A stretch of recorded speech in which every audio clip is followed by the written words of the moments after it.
Hello বন্ধুরা, কেমন আছো তোমরা সবাই? আর ছোট্ট বন্ধুরা, তোমরা কি এর মধ্যে কোথাও বেরু বেরু ঘুরু ঘুরু করতে গেছিলে? আর গিয়ে তোমরা কি কি দেখলে আমায় কমেন্ট করে নিশ্চয়ই বলো। আর বেরু বেরু করতে গিয়ে তোমরা কি কখনো অ্যাডভেঞ্চার করেছো? যদি না করে থাকো তো আজকে তোমাদেরই মতন একটা ছোট্ট বন্ধুর অ্যাডভেঞ্চারের গল্প বলবো। Welcome back to Mitra a story নেটার। আজকে আমি মহেশ্বেতা দেবীর একটা সুন্দর গল্প তোতনের অ্যাডভেঞ্চার তোমাদের শোনাতে চলেছি। তো চলো আর দেরি না করে অ্যাডভেঞ্চারের গল্পটা শুরু করি। ছুটিতে তোতনের বন্ধুরা ভারতবর্ষের কত কত জায়গায় যায়, আর স্কুল খুললে জমিয়ে গল্প করে। তোতনের যাওয়া হয় না কোথাও, ওর মা বাবার ছুটি মেলে না মোটে। দুজনেই চাকরি করে, দুজনেই ব্যস্ত মানুষ। ওদের ছুটি নভেম্বরে, তখন তোতনের পরীক্ষা।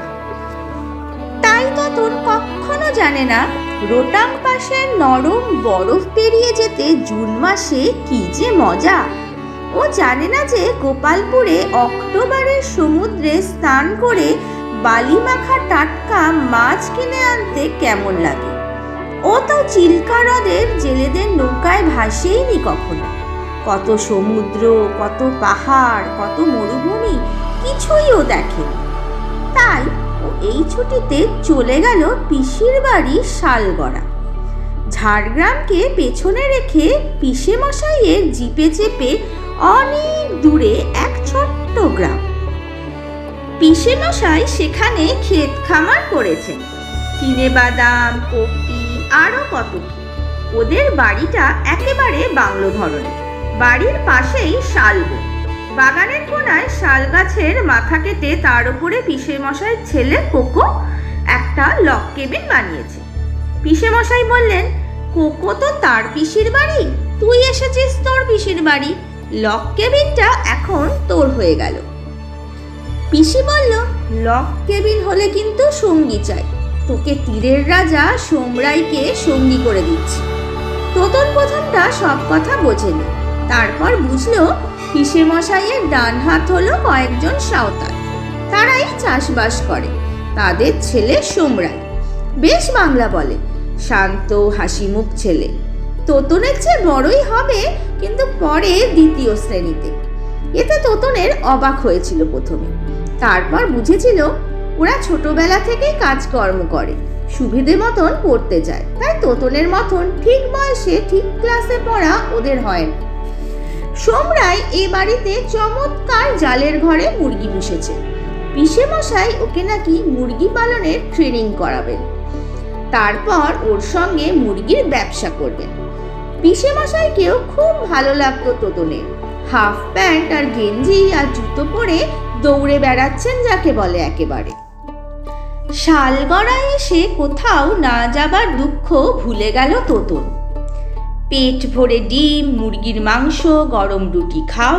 পিসিমার তৈরি চিনেবাদামের মাখন কেনা পিনাট বাটারের চেয়ে অনেক অনেক ভালো। আর সোমরাইয়ের সঙ্গে ঘুরে বেড়াও, ওদের গ্রামে যাও, শালবনে বেড়াও, চলে যাও হাটে। সাইকেল চড়ে ঘোরো, পায়ে হেঁটে ঘোরো। দূরে দক্ষিণ পশ্চিমে ছোট ছোট পাহাড়, ওখানে সরকারি জঙ্গলে গেলে তীর দিয়ে খরগোশও মারা যায়। সোমরাই বলল, ওদিকে এখন যেতে পারবো না। কেন? ওখানে ভয় আছে, দানও ঘুরে বেড়াচ্ছে একটা। দানও? সে আবার কি? জানি না। সোমরাইয়ের চোখ দুটোর ওপর যেন পর্দা নেবে। ও বলল, খুব ভয়ঙ্কর দেখতে, দানবটাকে তাড়াবার জন্য অনেক পুজো দেওয়া হচ্ছে। একদিন দুদিনেই তোতন বুঝলো কোথায় যেন কি একটা উত্তেজনা চলছে। পিসে মশাই কখনো জিপে, কখনো সাইকেলে যখন তখন বেরিয়ে যাচ্ছেন। কোথায় যাচ্ছেন তা জিজ্ঞেস করলে বলছে, 7 রাজার ধন খুঁজছি, বুঝলি? পিসি কিছু বলে না, শুধু বলে, তোতন যেখানে যাস বলে যাস বাবা। সোমরাইয়ের সঙ্গে ঘুরতে গেলেও মুশকিল। ওদের গ্রামের নাথু বা প্রধান পুরোহিত বলেছে দানোটা আছে, সব দিকে যেন যাস না তোরা। লক কেবিনই ভালো। কাঠের টাটকা গন্ধ মাখা ছোট্ট ঘরে 3 দিকে জানলা, সব জানলা খুলে শুয়ে থাকো চিটপটাং হয়ে। একদিকে তাকালে পিসিমার বাড়ি, বাগান, ক্ষেত দেখা যাচ্ছে। ওদিকে তাকাও, ঘন শালবনে সবুজ পাঁচিলের আড়ালে কোথাও যেন সোমরাইদের ছোট্ট ছোট্ট গ্রাম, তা দেখাই যাচ্ছে না। আর ওদিকে 2 ছোট ছোট পাহাড়, আর এপার থেকে ওপার শালগড়া 2 নম্বর জঙ্গল। দেখতে কত সুন্দর, অথচ ওখানেই কোথাও আছে সেই দানোটা।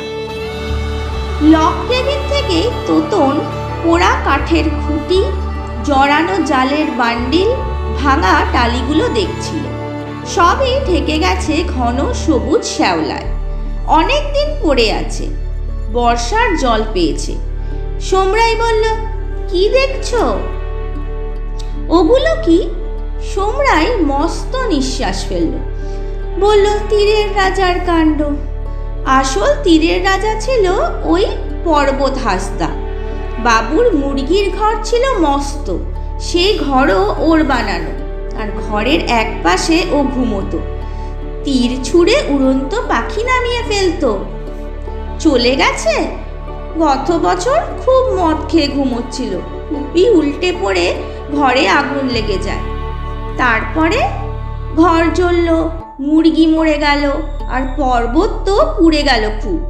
বাপু জিপে চাপিয়ে হাসপাতালে নিয়ে গেল। মারা গেছে? সোমরাই হাসল, বলল, না না, তবে সেরে উঠে ও হাসপাতাল থেকে কোথাও চলে গেছে, তা কেউ জানে না। হাসপাতালে সকলকে বলে গেল, আমার দোষেই এমনটা হলো, এ মুখ আর বাবুকে দেখাবো না। তারপর বিষণ্ণ গলায় বলল, পর্বত দাদা আমাকে তীর চালাতে শেখায়, ওর কাছেই সব শিখেছি, কিন্তু উড়ন্ত পাখি নামাতে শেখাটাই বাকি রয়ে গেল। পিসেমশাই সাইকেল নিয়ে বেরোলেন। উনি কোথায় যাচ্ছেন তোতনকে একবারও সঙ্গে নিচ্ছেন না।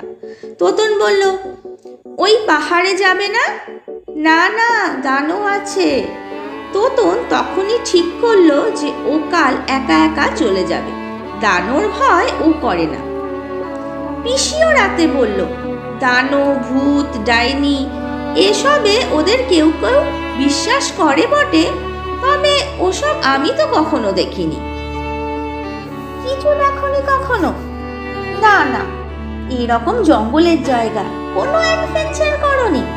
আমার মুরগি ধরতে বুনো বেড়াল আসে, ডিম খেতে সাপ আসে, সেগুলোকে যদি অ্যাডভেঞ্চার বলিস তো মাসে কয়েকবার তা হয়েছে। তা এরকম মাসে হয়েই থাকে। তখন কি করো? আমি প্রাণপণে চেঁচাই। পিসেমশাই মুরগির ঠ্যাং চিবিয়ে বললেন, তোর পিসির চেঁচানি ঝাড়গ্রাম থেকে শোনা যায়। পিসির কাজ চেঁচানো, সে চেঁচিয়ে যায়। আমি থাকলে বন্দুক চালাই, সোমরাই থাকলে তীর চালায়। গোখরো ফনা তুলে দুলছে, ও তীর গেঁথে দেবে ঠিক। সত্যি ভাবা যায় না। তা তোর কেমন লাগছে? চমৎকার। এটাই তো শুনতে চাই। কোকোটা গেছে তার পিসির বাড়ি, সে থাকলে তোর আরো ভালো লাগবে। তা 7 রাজার ধন খোঁজা হয়ে যাক, তোকে নিয়ে আমি পাহাড়ের ওপর থেকে বেরিয়ে আনব। সেখানে কি আছে? কিছু না, জঙ্গল। জঙ্গলে ক্যাম্প করে থাকবো এক রাত, শুনবি জঙ্গল কেমন কথা বলে। পিসি বলল, আহা হা হা, মরে যাই। জঙ্গলে যাও, যেখানে যাও নাক ডাকিয়ে তো ঘুমোবে। সেবার উড়িষ্যায় গেলাম, জঙ্গলের মাচানে আছি, হরিণ জল খেতে এসেছে। এমন নাক ডাকলে হঠাৎ যে হরিণ ভয় পেয়ে পালিয়ে গেল সব। তোতন বলল, কই, আমি তো শুনিনি। শুনিসনি? তোর তাহলে বেজায় ঘুম। পিসেমশাই, কি রে, তুমি দানোটা দেখেছ? না রে, দানো টানো কিছু নেই। নেই তাই না? না না, ওগুলো যাকে বলে কুসংস্কার, তাই হবে।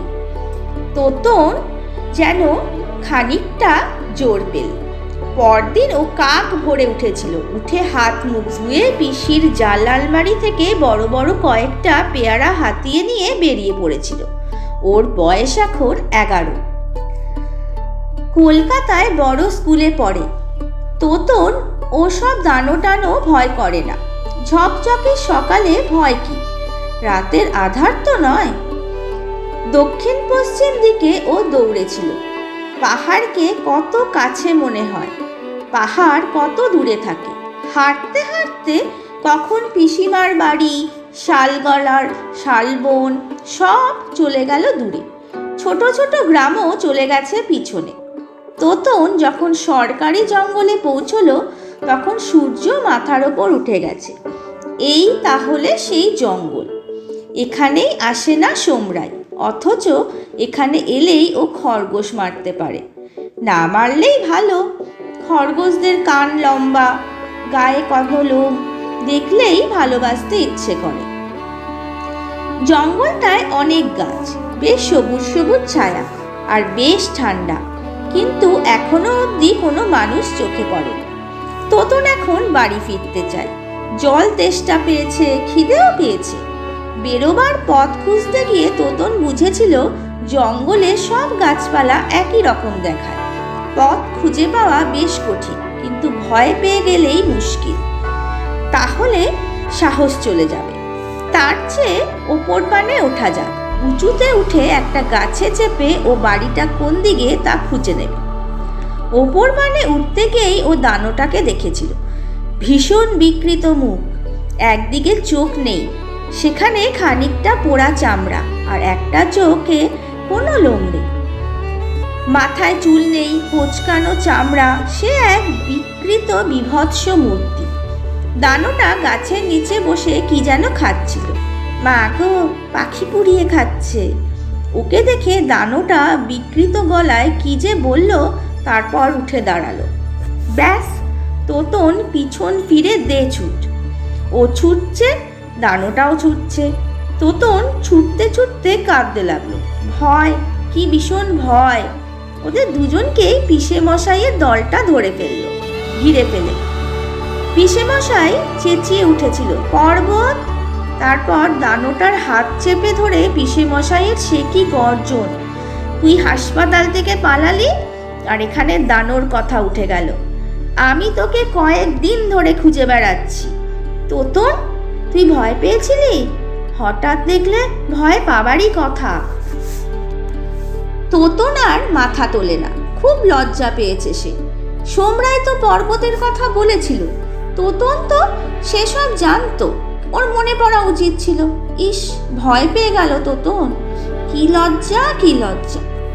সবাই ভয় পায় বাবু, তাই জঙ্গলে লুকিয়ে বেড়াচ্ছি।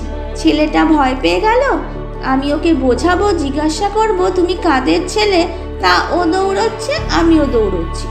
তোতন মামার ছেলে। বুঝলাম বাবু, চল বাড়ি চল। না বাবু। ওরে গাধা, তোকে আমার কাছে রেখে দেব।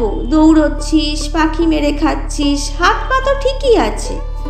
হ্যাঁ বাবু, তবে তীর তো মারতে পারবো না। আর সে দেখা যাবে। ঝাড়গ্রামে গিয়েছিলাম, তারা বলেছে কলকাতায় নিয়ে অপারেশন করলে চেহারা খানিকটা ভালো হবে, তবে সময় লাগবে বলেছে। নিশ্চয়ই। আর সোমরাই, দেখে নে তোরা, গ্রামে গিয়ে বলে দে দানোটাকে আমি ধরে ফেলেছি। ও দানো নয়, তোদেরই পর্বত। সোমরাই ওর দিকে তাকালো। তারপর নিঃশ্বাস ফেলে সোমরাই এগিয়ে এলো। তোমার ধনুক, তোমার তীর দাদা।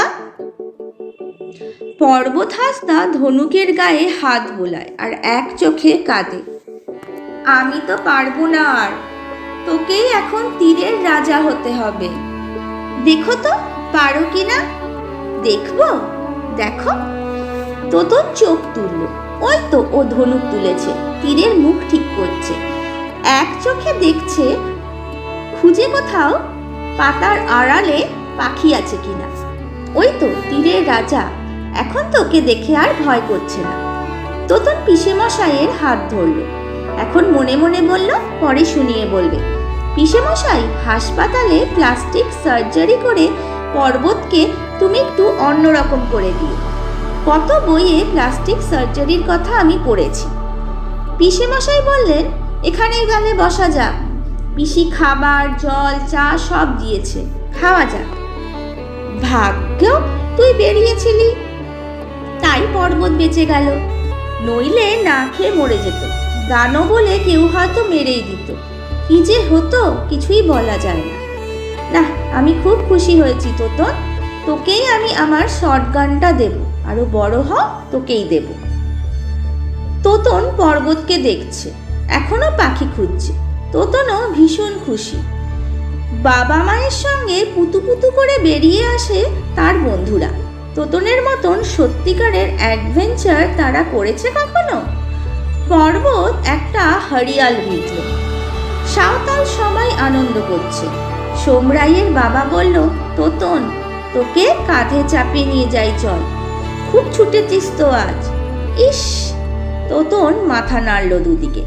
বড়দের মতন অ্যাডভেঞ্চার করে ফেলার পর কি আর কাঁধে চেপে ফেরা যায়? তাহলে বন্ধুরা, আমাদের তোতন বাবুর অ্যাডভেঞ্চার তোমাদের কেমন লাগলো? যদি ভালো লেগে থাকে তো লাইক, শেয়ার, কমেন্ট অবশ্যই করো। আর আমার এই চ্যানেলটাকে সাবস্ক্রাইব করে বেল নোটিফিকেশন অন করে দিও, যাতে আমি এরকম সুন্দর সুন্দর গল্প আপলোড করলে পরেই তোমরা নোটিফিকেশন পেয়ে যাও। তো চলো, আবার খুব জলদি তোমাদের সাথে দেখা হচ্ছে একটা নতুন গল্প নিয়ে। আজকের মতন টাটা।